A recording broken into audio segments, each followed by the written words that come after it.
Hey guys, it's Drew again. If you had a friend come over to your place, and let's say they were a huge collector, but they've never seen your collection in person, and there was one specific item that you could not wait to show them because you just can't believe you actually own it, well, my guess is at one point in time, that was a Grail item for you. And today, that's what we're going to be talking about. So let's check it out.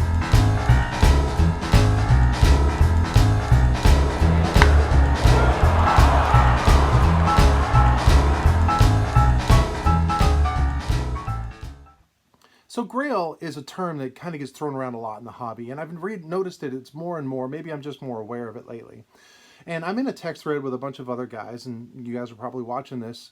But the question came up the other day about how would we define a Grail item, and I thought it was a good topic, and I thought maybe I could kind of give my insight on it, or my thoughts at least. And this is just my opinion, so there's no fact involved here, but this is how I look at it. So the first thing to understand is if you are a collector and there's an item that you obtain, three things have to come into play. First is desire. You need to want that item. I mean, I collect vintage baseball cards mainly, but memorabilia, magazines, and that type of a thing. I know Pokemon is a huge thing right now, Pokemon cards, and there's lots of money in it, but I have zero interest in collecting Pokemon. So I have zero interest, so I'm not going to spend any money or any time or effort looking into it. There's anything wrong with Pokemon if that's what you like, but it's just not my desire. So first would have to be desire. Second would have to be finances. Can you afford it? Do you have the money at the time to be able to purchase whatever it's going to take to get that item? So you need to want it and you need to be able to afford it. And then the third thing is opportunity. And that's kind of where it's tricky because, with eBay and things like that, you can look right now, and if you just want a card, you can look on there, and if you have the money, you get it. And three things took place. You wanted the card, the opportunity was there because it was, say, on eBay, and you had the money in your bank account right then, so you purchased it. Those three things all intersected at the same time, and that's how you achieved your thing. But you can do that with a lot of things if they're low dollar or easy to find or whatever. So what's the difference between just obtaining something that you'd like or making it a Grail item? Well, the way I defined it is the latter two things, the finances and or the opportunity, have to be sort of bigger than normal. I mean huge, okay? But still reasonable, because we can have an item that we would really love to have in our collection. I really want a T206 Honus Wagner. Not a lot of them come available, but they do come up for auction occasionally, but I will never ever be able to afford one. So you know what? That's not a Grail item for me. That may be a dream item for me, but a dream is not a reality. A Grail, there's a slight possibility that it might come true. So I want to go over a couple of different Grail items throughout my collecting journey that I just never thought I would own for whatever reason. And all of these items that I'm about to show you are on display in my room. And when I come in, I still will look at them like, I can't believe I own that item. So first, I want to go back to pre-internet days, and when you were a kid, or when I was a kid at least, back in the 80s, and I was collecting and stuff, there was only a few different ways to be able to obtain cards, at least ones that you weren't buying packs for. First, friends had to have it and you didn't have it, so that's just your little circle within your school or neighborhood or whatever. Second would be if there was a local card store and you had access to get to it. And third would be sort of shows, and not necessarily baseball card shows, although that would count. A lot of flea markets or swap meets or that kind of a thing where you would go and there'd be someone set up and they'd have stuff for sale. It could be garage sales or yard sales or those sort of things. But again, it's hit or miss. Do they have the item? Can you afford it? Do you want the thing? And but we were learning about stuff. We were reading magazines. A Beckett, of course, was a huge thing, and I would know certain things. Well, there was one specific item that I just wanted so bad when I was younger and in my early days of collecting, and it was just seemed unobtainable. And that was a 1968 Nolan Ryan rookie card. Rookie cards with a big craze, they still are today, but Nolan Ryan was still playing at this point. I mean, and so his rookie card from 1968 got bigger and bigger and bigger as far as this sort of thing, and I thought, I'll never own that thing. I'd look in Beckett and I'd see what the price was. Well, later, I don't know, 10 years later or so, eBay is out and all this other stuff, and now you can just write it in there and find it. But of course, it's still not a cheap card. It wasn't $1,000 necessarily. But I remember when I was able to finally go in and I put it in an auction, and I had a limit of what I could spend, and I finally obtained, after, I don't know, 15 years of really wanting it, my 1968 Nolan Ryan rookie card. And I love this card, and I still can't believe I own it. Is it the hardest card to find? No. Is it the most expensive in my collection? No, not really. But for a kid, for all those years, I had such a high desire, but I didn't have the opportunity until the internet came, and I also didn't have the finances until I was a little later and had a little bit more baseball card money. The second item I want to show off is a little bit later, I started becoming a type collector. I wanted to challenge myself into vintage cards, and what I wanted to do is I wanted to get one card of every Hall of Famer while they were a player.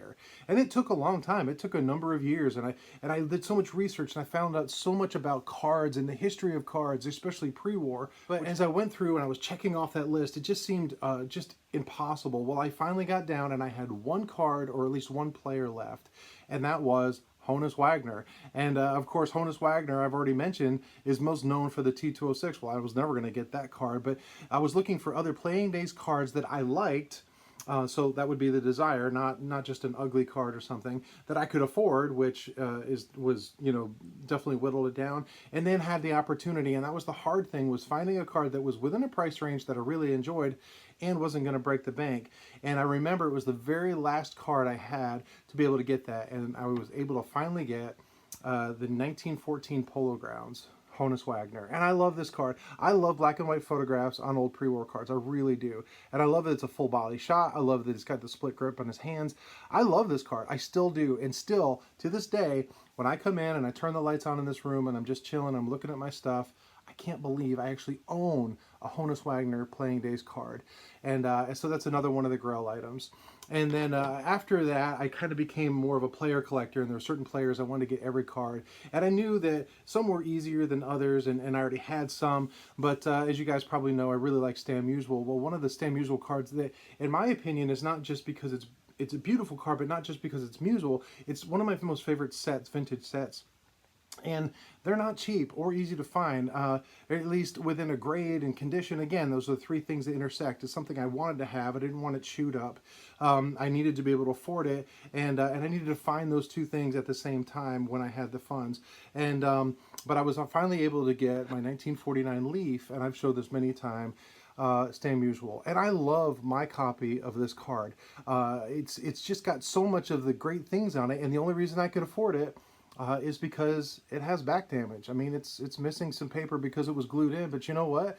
That made the price come back down to where I could afford it. My desire has been there for decades. Availability, it's out there, but finding one that I could afford, all three of those things came together, and this was absolutely a Grail card at the time for me. And I still can't believe it's probably my favorite card in my collection. So that's another one.